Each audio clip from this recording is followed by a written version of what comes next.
As of right now, the market is closed. It is Saturday, January 24th, 2026, and the final bell rang for the week yesterday, Friday, January 23rd, 2026, at 4 p.m. Eastern Time.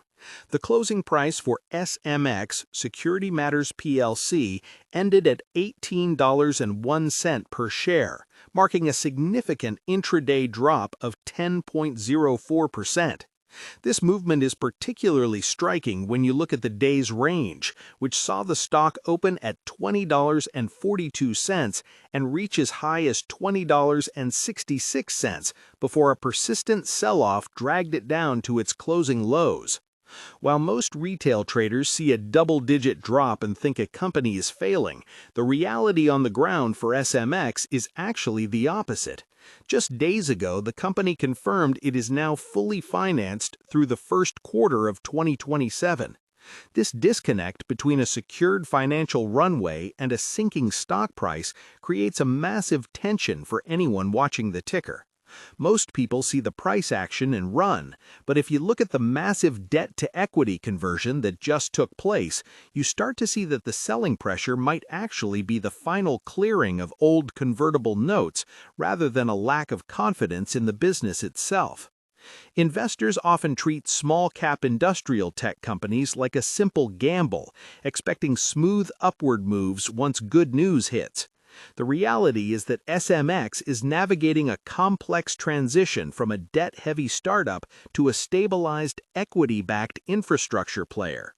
The common belief is that the 10% drop on Friday was a sign of weakness, but when a company wipes over $20 million in debt off its books by converting it to shares, you often see a temporary indigestion in the market as those new shares find their way into the hands of long-term holders.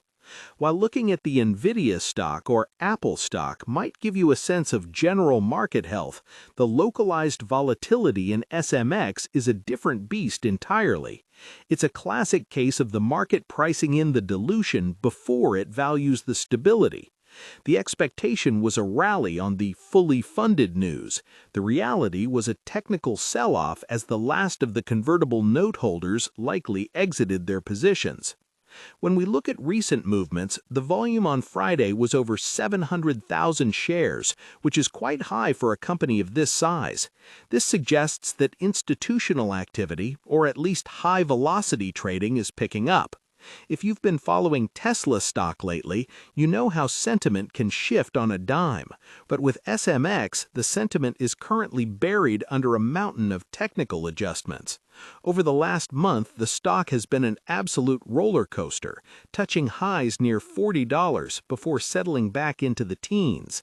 This level of turbulence is exactly why many retail traders prefer using a SoFi robo-advisor or Schwab Intelligent Portfolios to manage their risk, as individual brokerage accounts can be brutal if you're on the wrong side of a 70% swing. However, for those engaged in self-investing or online investing, these moments of maximum fear are often where the most interesting data points live. The core of what SMX does is essentially creating a physical barcode at the molecular level. Imagine you're trying to track a piece of plastic from a factory in Asia to a recycling plant in Europe. You can't just stick a sticker on a liquid or a raw polymer and expect it to stay there through the melting process. SMX embeds a chemical marker that survives the manufacturing process, allowing anyone with their proprietary reader to scan the material and see its entire history. This is the physical proof they talk about. The business model isn't just selling the markers, it's about the data and the verification fees. They've recently expanded this to the rubber industry, specifically for latex gloves, which is a massive market where provenance and ethical sourcing are becoming non-negotiable for large hospital chains. If you look at the history of this company, it has struggled with the typical pitfalls of a NASDAQ-listed penny stock: delisting notices, share consolidations, and a desperate need for capital. But the recent news about their treasury strategy, including opening an account with Kraken to manage digital assets tied to their plastic cycle token, shows they are trying to bridge the gap between physical materials and the digital economy. It's a bold move that feels more like something you'd see from a Robinhood crypto enthusiast than a traditional industrial firm. But this is where the market gets it wrong. They see crypto and think speculation, while SMX is trying to use it as a settlement layer for real-world plastic credits. The institutional landscape for SMX is still very thin, which explains the wild price swings. When you have only a handful of institutional holders like UBS or 2 Sigma, the stock is essentially at the mercy of day traders and small funds. This is a sharp contrast to a Fidelity brokerage favorite where millions of shares provide a cushion. For those using interactive brokers to hunt for high volatility plays, SMX has been a frequent flyer on the scanners. The reality is that the company has finally bought itself time. By converting that debt into equity, they've removed the immediate threat of insolvency that was hanging over them throughout late 2025. Now let's talk about the future. The catalysts are clear. They need to show that this fully funded status leads to actual revenue growth. They've announced a marketing process for the steel industry and are pushing hard into textiles. If a major brand like Adidas or a car manufacturer like Ford adopts their molecular marking for recycled content verification, the stock won't be trading at $18 anymore. But the risk is equally clear: further dilution. Even though the convertible notes are gone, the company has a history of issuing shares to keep the lights on. Investors who do their online investing through Fidelity or SoFi Invest need to be aware that this is a high-risk, high-reward play that requires constant monitoring of SEC filings. What is your take on the ethics of supply chain tracking? Do you think the government will pass legislation in favor of the cannabis industry or mandatory plastic recycling audits anytime soon? Drop a comment below and let me know if you're holding SMX or if you think the risk is just too high for your portfolio. To bring this all together, the situation with SMX is a perfect example of a company whose technical chart and fundamental reality are moving in opposite directions. The chart shows a 10% crash on high volume, which usually screams sell.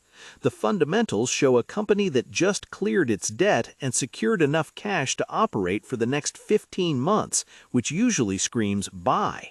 This tension is exactly where the smart money operates. They look for the moment when the technical selling, the indigestion from the debt conversion, finally ends and the market realizes the company isn't going bankrupt. Whether you're using a Fidelity trading platform or the Robinhood app, the key here is to look past the intraday noise. The expectation was that SMX would slowly fade away under its debt load. The reality is that they've pivoted, restructured, and found a way to stay in the game. It remains an incredibly volatile asset, and it certainly isn't for the faint of heart, but it is one of the few companies actually solving the physical truth problem in the circular economy. We are moving into a period where saying you are sustainable won't be enough. You'll have to prove it at the molecular level. As we look toward next week's opening, keep a close eye on whether that 18.01 level holds as support. If it breaks, we might see a retest of the all-time lows. If it holds, we could be looking at the beginning of a long-term basing pattern. Either way, the story of SMX is far from over. It's a company that has survived the worst of its financial crisis and now is trying to prove its technology belongs in the foundation of global trade. I'll be watching the volume closely on Monday to see if the selling pressure has finally exhausted itself. Would you like me to analyze the recent institutional buy-in for another small-cap tech stock, or perhaps look at the technical indicators for a larger name like NVIDIA stock to see how it might impact the broader sector?